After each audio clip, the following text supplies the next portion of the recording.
Welcome to the Karen Carrington Show. My name is Karen Carrington. I am a talk show host, a mental health advocate. I'm an author. I'm a certified personal development trainer.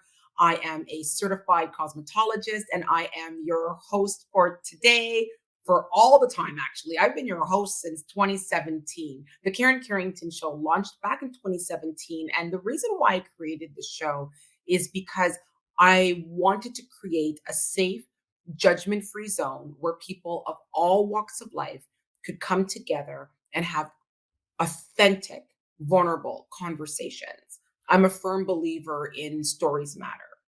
Everyone has a voice, and my platform was created so those stories and voices could be heard and can come to the forefront. So what we do here is we talk about our ups and our downs, and we talk about our overcoming, our adversity, challenges, inspirational guests. Speaking of inspirational guests, I have an amazing, not just guest, but my soul sister who is with us for the entire season 9. Yes, we're in season 9 already. For season 9, Casey Ramsaran, transformational coach, Reiki master. She's just an amazing wealth of knowledge. I would like to introduce you, Casey. Casey, are you here with me?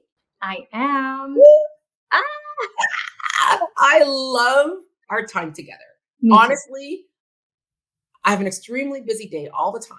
But when it comes to spending time with you, everything just goes away and it feels peaceful.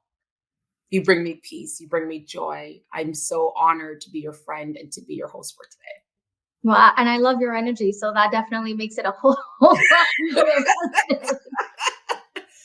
Yeah, I just love our time. And I love the time that we spent with the viewers. And we've been going through your whole journey. For those of you who have been following, thank you. We are going through a journey of healing with Casey. She's sharing her stories and her journey of healing and where she is today and her overcoming. And Casey, for those of you who may not know you, can you give us an idea of who you are and what you're all about and why we all love you so much? Yeah. So I'm a transformation coach.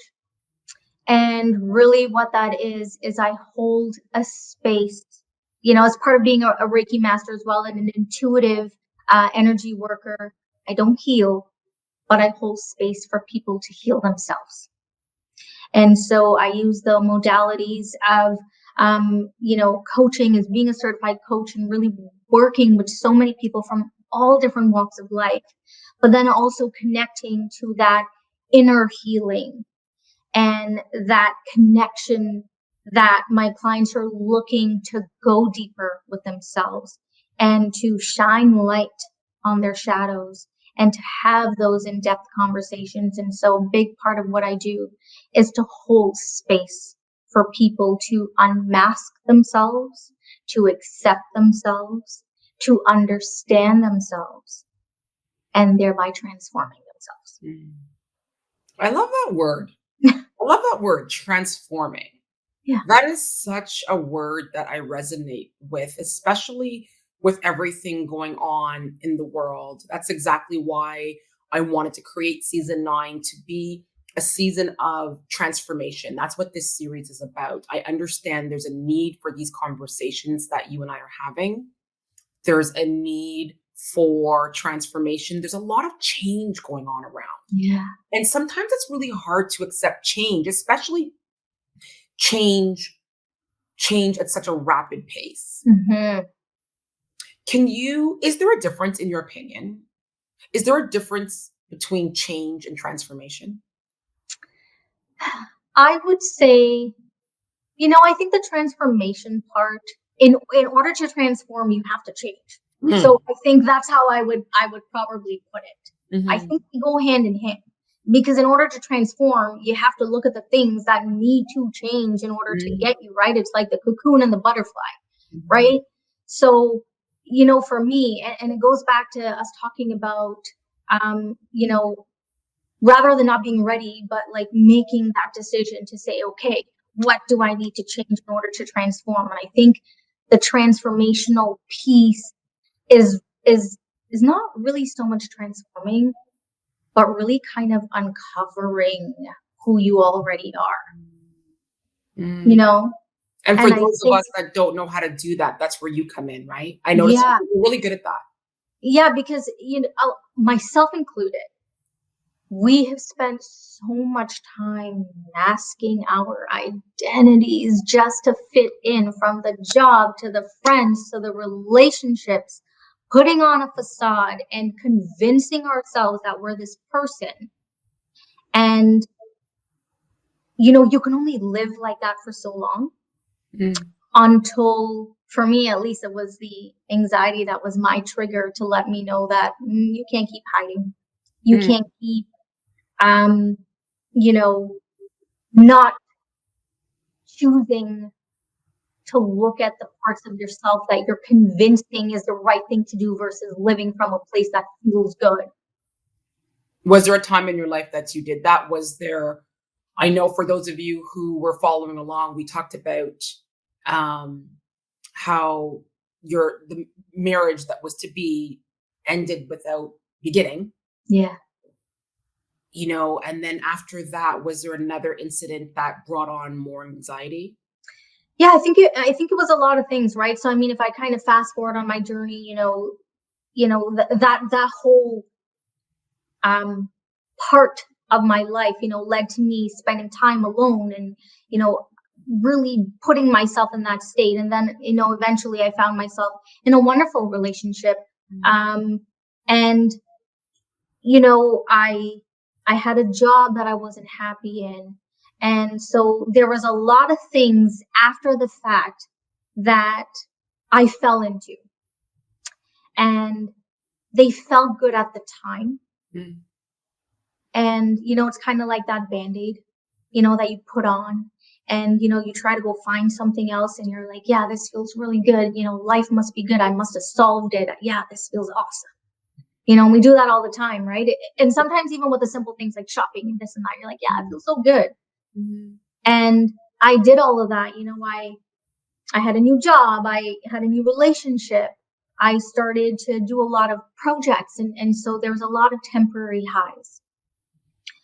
But then the anxiety crept back in. And Karen, I have to tell you, I've heard people say that they had anxiety, and I'm gonna be honest. I was like, what's that? What does that mean? You just you have a panic attack for 2 seconds and then that's it? Mm. I was diagnosed with severe anxiety. And for those of And us, I don't mean to cut you, thanks for sharing, yeah. who may not know what that is, because I too was diagnosed with Mhm. general anxiety disorder back in 2007. Can you just briefly, and I know you're not a doctor, but for those who may not be familiar with anxiety, in your version, for Yeah. you, what was anxiety? It was not being able to breathe. It was feeling like everything was closing in on me. I couldn't even get into a car because if I was in a car, I had to go like this because I Mhm. couldn't see anything coming at me because it literally felt like everything was going to crash into me. And now I realize that internally, that's also what it felt like. And so it started to show up physically, where my body started being nervous about everything, and there was fear of just panic in the littlest situations. Like what? Can you give us an example? Like, you know, how am I going to talk to this person? What's the right Mhm. thing to say? What is this person going to think if I say this to them? Mhm. Not speaking up, Mhm. not speaking up. And I just couldn't. There was days where I couldn't breathe. I had to calm myself down. I couldn't be around people because I didn't even know how to be around people. And and it wasn't until I went through that I have so much more. I have compassion and I understand and I get it. And it's a scary, scary thing. But what I've also learned from that is that anxiety is your body's way of telling you when enough is enough. It's true because nerves and fear were built in our body to say something's wrong. Yeah. Something's wrong. Yeah. And even with everything going on in the world, a lot of us have some extra worry, you know. for me, my anxiety was not just extra worry. It was very similar to yours. What are they going to think? I'm going to say the wrong thing. Overthinking what I'm going to say. Repeating in my head so many times when I did say something. Mm-hmm. Did I say it right? Is that why they're not calling back? Was I too much? Blah, blah, blah. Like, and then for me, my anxiety was so much worry, Casey. So again, I'm trying to differentiate. People are worried with things going on. That's natural to worry. It's our body telling us something's wrong. Anxiety for me is the excessive worry where I wasn't able to function in my Mm-hmm. daily tasks. Yeah. And I worried so much, girl, I didn't even remember what I was worrying about. Like, Yeah. when I didn't even know what I was worrying about anymore. That's how, and I was doing everything at fast pace. You see how you were saying the cars were coming at you fast? Mm-hmm. I was coming at everything fast. I got to get this done. I got to get this done. There was a sense of urgency. There was this clock that I was trying to beat. And then the things I would worry about would never even happen. Yeah, So because what you're happened, creating scenarios. I would think of something else to worry about. You understand? Like, Yeah. so you were saying to the part where you're like, okay, enough is enough. We can't live like this anymore. It's exhausting to worry to this magnitude. Like my brain just, so for you, when you just hit like enough is enough, how did you move forward from that? What happened next? Yeah, I mean, for me, feeling that anxiety and getting that anxiety and having it being so unbearable, it really forced me to. This is the part now where I had to confront myself. Mm. Right. This was the part where I said, you can't keep feeling like this over and over again because you changed jobs. That wasn't it. Oh. You changed relationships. That wasn't it. You maybe cut off some people in your life. That wasn't it. Who's a common denominator? I'm like, oh, I don't want to choose you, but you seem like the common denominator. Yeah. Yeah. Right. And I had to confront myself. And I had to say, you got to sit with yourself. And I know we talked about this like a little bit before, but this is where really like this is the trigger from the anxiety was a thing to me that said you really have to go inwards. You got to deal with the trauma. You got to look at the program and the conditioning that you've had. You got to really understand why you are the way you are and where that's coming from and understand it and accept it and explore it and appreciate it. So that you can use that to help you. And it was emotional. You know, I don't know if you've ever heard about like mirror work and shadow work and things like that. This is something that I really encourage my clients to do. And I do this, Karen, I'm not kidding. I do it all the time. Like all the time. Yeah. Like all the time.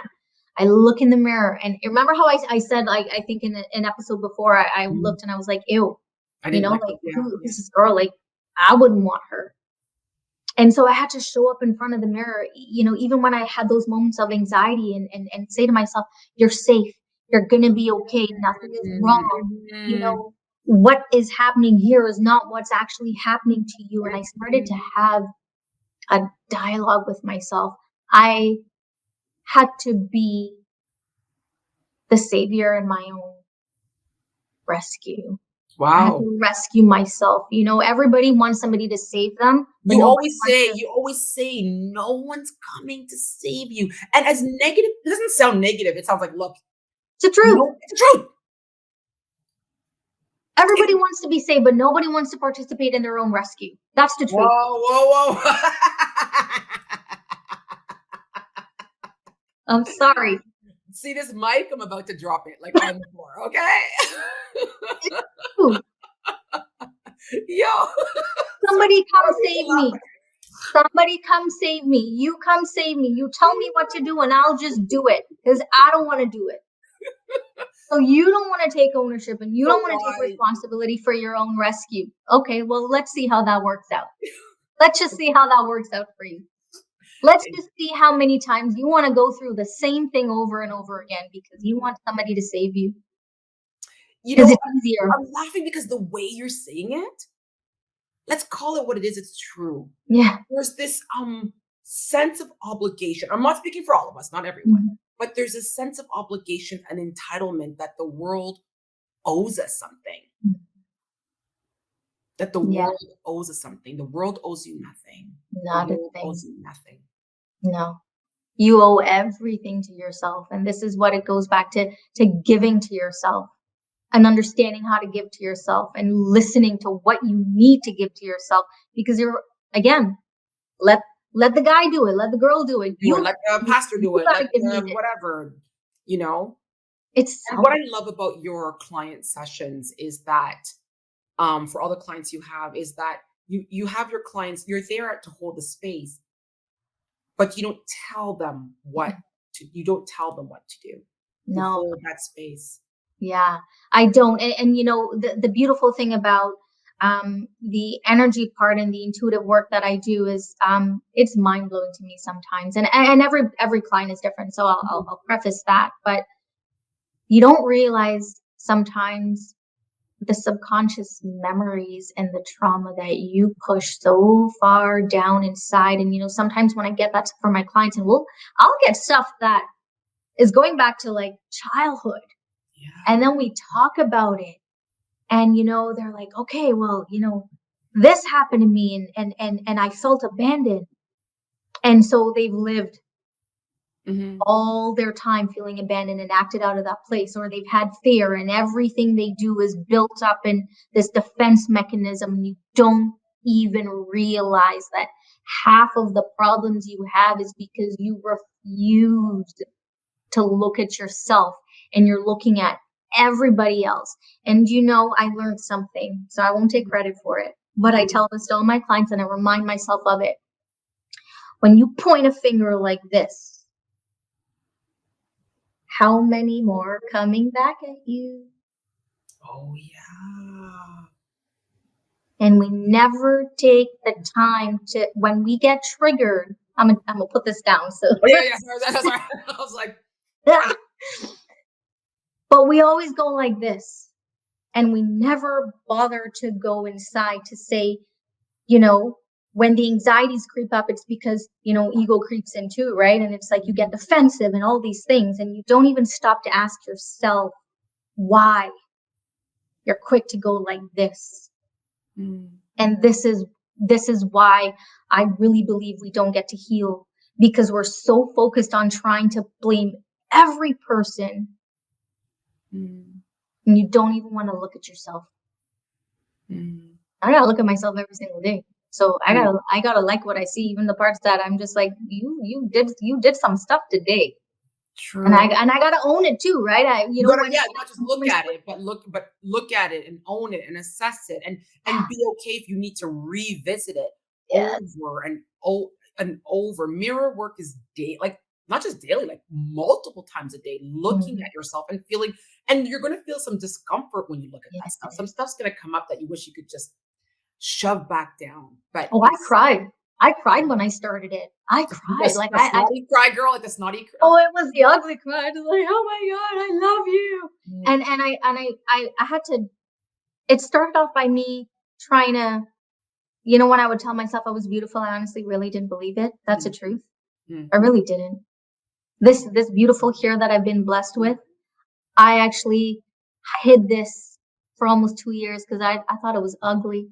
Girl, we'll take it. I'll take it. But the whole point is just Yeah, that, you know, yes. anxiety is your body's way of trying to tell you that something is wrong and that you can't fight it. And when you can actually just bring your awareness to that Mhm, and choose purposely and intentionally choose, mhm. then I think that's where you can really start to heal. To heal. Mhm. I love that. That's why I love all the wealth of knowledge that you bring to the table. And as you guys know, on the Karen Carrington Show, we always have take questions from the audience, and we want to make sure this is a community conversation. We're here to help you. Casey's here to help you. So we'll take today's question, and it came from, one second. Let me just bring up today's question. Let me see. Okay. Yolanda's where? Yolanda is in Toronto. Okay. Yolanda wants to know, hey, Karen, love watching your show. I want to know if it's okay before I date a guy, if I should admit that I deal with depression on the first date. I want to be honest and upfront. Okay. Casey, that's for you. So Yolanda from Toronto wants to know, on the first date, she wants to be honest. She wants to be upfront. Should she admit to this new guy that she deals with bouts of depression? Well, I would say a few things really quickly. It's not my opinion. And it's just opinion. And having gone through this too, it is not fear to put yourself in a situation with someone if you are going through depression, because that is going back to this whole masking thing. And so, the whole, okay, well, I have anxiety, but I want to date. It's like, let's maybe deal here first. But I will say this, if you want to put yourself back out there, because maybe that's how you deal, and everybody deals different, and that's the truth. Like, right. There's no one right way. Right. Maybe that might work for someone. And I would say not on the first date. Because you've already made the assumption that you're going to be with this person and that this is going to go great. And the fact is, you might get in there and that person might give you more anxiety. That's a whole other episode, right? That's a whole other thing, right? But I think what I would say, and especially, this is what I say to my clients, check with yourself to what feels right. Don't feel like you need to unleash everything to somebody all at once. Go into that situation and see how you really feel about that person before you even attempt to share bits of yourself. I think it's important to be honest, but I also think that we need to be mindful of the way that we do it and who we do it with and how we do it.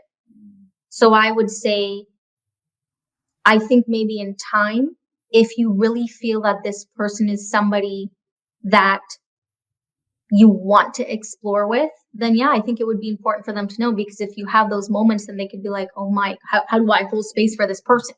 Right. But it really depends. Yeah. And also your take on, if that other person that she's dating, if he too deals with depression, would that be something where you think they'd be compatible? I mean, in my opinion, that would be a bit of trauma bonding, where now both parties are dealing with it, and you may bring each other down more than helping each other. What's your take on that? For me, at this stage in my life, anybody that I choose to talk to, I'm not beating around the bush anymore. And it's not that I will tell you who I am or what I'm going through, but I want you to know what I need. I want you to know what I need. Because I need to know if you could hold space that way. Because if you can't hold space that way, guess what? That anxiety is going to come through again. And you know what it's going to do? It's going to tell me, run, Casey. It's going to trigger me all over again. So I think something like that. I think what I would say, and I say this to everybody, and I give this advice to myself, you got to sit with yourself. We're so quick to act. We're so quick to act. It doesn't matter what it is, whether it's a blind date, whether it's an interview, whether it's a job, whether it's going to a family member's house, and you're like, I don't want to deal with this person. You got to really sit with yourself first and say, how do I want to approach the situation? How do I want to deal with it? What is going to make me feel safe to say to someone? Because if you're not going to feel safe to say something to someone, then that's your cue right there. I love that. That's why I love you. You're such a safe, I love that we're in a safe, judgment-free zone. You always make your clients feel safe. You have just this, you're bold with your answer, and you're true, and you're direct. You speak with compassion, empathy. But the most thing that I really attract to you, Casey, is your honest, your bold honesty. I think in this day and age, with everything going on in social media and all the different messaging and all the different opinions and judgments, people need exactly what you have, and that is bold, direct, compassionate, empathetic honesty. That's why I love you. That's why I love everyone who tunes in. That's why I love this season 9 series. It's just this journey that we're all going through. And I want us to go through it together, because I know that we are all in this together, and we may not have the same stories, but whatever is universal is personal, and we can all relate on some level. So as you guys know, on the Karen Carrington Show, we always end off with an affirmation from my book, A Fresh Start, because I really believe season 9 is all about fresh starts. Thank you so much for everyone who purchased it. It's available on Amazon. It's $20. It is about my life story, my ups and downs, my private epic moments of failures. It has 111 positive affirmations and a free journal and workbook in the back. So that being said, for this episode, I chose affirmation number 45. And that is, I am conquering this illness. I am defeating it steadily each day. Every cell in my body vibrates with energy and health. I'm going to read that again for you. I am conquering this illness. I am defeating it steadily each day. So I want you to remember, whatever you're facing, whether that is anxiety, bipolar disorders, suicidal thoughts, depression, every day you're steadily living with it, but you're challenging it. You have the resources to deal with it. There's someone you could reach out to. We are here for you. You're not alone. It's not easy, but the more we have these types of conversations and the more we normalize these conversations, I truly believe revealing is healing. Share it with someone. Share it with someone that you feel safe with.